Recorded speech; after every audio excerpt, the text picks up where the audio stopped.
लेकिन अपने शासन के दौरान जवाहरलाल नेहरू ने ऐसी 5 गलतियां की जिन्हें भारत आज भी भुगत रहा है। सबसे पहली गलती जो जवाहरलाल नेहरू ने की वो था कोको आइलैंड।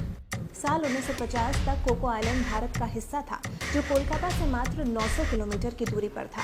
जवाहरलाल नेहरू ने इस आइलैंड को तोहफे के रूप में बर्मा को दे दिया और बाद में बर्मा ने कोको आइलैंड को चीन को तोहफे में दे दिया। अब यही वो आइलैंड है जिससे चीन भारत को आंखें दिखाता है।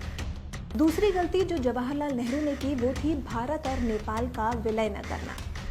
साल 1952 में नेपाल के राजा त्रिभुवन विक्रम शाह चाहते थे कि नेपाल का विलय भारत में हो जाए और नेपाल भारत का एक राज्य बन जाए, लेकिन तत्कालीन पीएम जवाहरलाल नेहरू ने इस प्रस्ताव को ये कहकर ठुकरा दिया था कि दोनों देशों के विलय से फायदा कम और नुकसान ज्यादा होगा। बता दें कि नेपाल अगर आज भारत का हिस्सा होता तो नेपाल के जरिए चाइना भारत को कभी ब्लैकमेल नहीं कर पाता।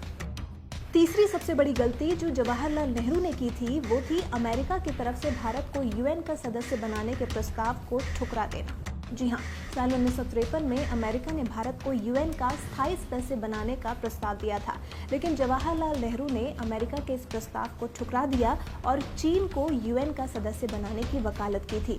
और आज यूएन में चीन भारत के लिए समस्याएं खड़ी करता रहता है और जवाहरलाल नेहरू के प्रस्ताव को ठुकरा देने के बाद भारत ने यूएन का सदस्य बनने के लिए कई तरह की कोशिशें की, लेकिन भारत आज तक यूएन का स्थायी सदस्य नहीं बन पाया, जो कि साल 1953 में आसानी से बन सकता था।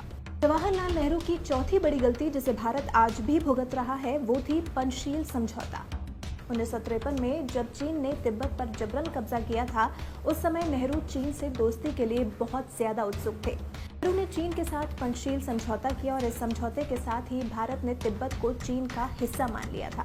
नेहरू ने चीन से दोस्ती की खातिर तिब्बत को भरोसे में लिए बिना उस पर चीन के कब्जे को मंजूरी दे दी और साल 1962 में जब भारत चीन युद्ध हुआ तो चीनी सैनिक इसी पथ के मार्ग से भारत के अंदर घुस आए थे। पांचवी सबसे बड़ी गलती जो जवाहरलाल नेहरू ने की थी वो था कश्मीर मुद्दा। जी हाँ, जब 1947 में भारत और पाकिस्तान बटे, वैसे ही पाकिस्तान ने कश्मीर पर हमला कर दिया था और कश्मीर को अपने कब्जे में करने की कोशिश की थी, लेकिन कश्मीर के राजा ने भारत के साथ रहने में ही अपनी भलाई समझी।